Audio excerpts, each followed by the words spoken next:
The interim budget of India also increased the capex outlay by 11% and spoke about housing for all, and the real estate sector is confident of further developments in this sector.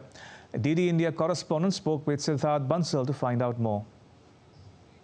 Siddharth, talking about, the government's impetus, what kind of SOPs or impetus are you looking at from the government side? Of course, the fine print of the budget document is yet, I'm sure you're yet to go through it. But what kind of impetus are you looking at? I think the government obviously will give the details later, but the indication they have given is that there might be an interest subvention for affordable housing, which was there in the past. The government will continue in the future as well. And there could be some more SOPs for, say, green housing.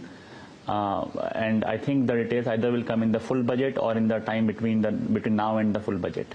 Well, you've spoken about green housing, but this also brings me to ask you about the government's announcement on rooftop solar paneling in every houses. The government has earmarked 1 crore houses. Right. How do you look at that announcement? I think that's a very good initiative, because up to 300 units of free power can be generated by the people having their own solar on the rooftops. So that will save a lot of money for people, and they can actually sell the extra power to the grid. So that can be transformational in the green energy transition for India.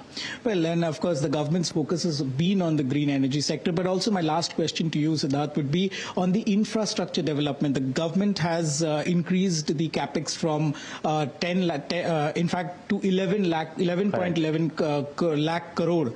So, and it is an increase by 11% from last year. How do you look at that? So that's actually a huge increase. In fact, we should take that increase on the back of an already large increase. 4 years back, it was just 3 lakh crores. So obviously, government has increased 3 times in the last 4 years.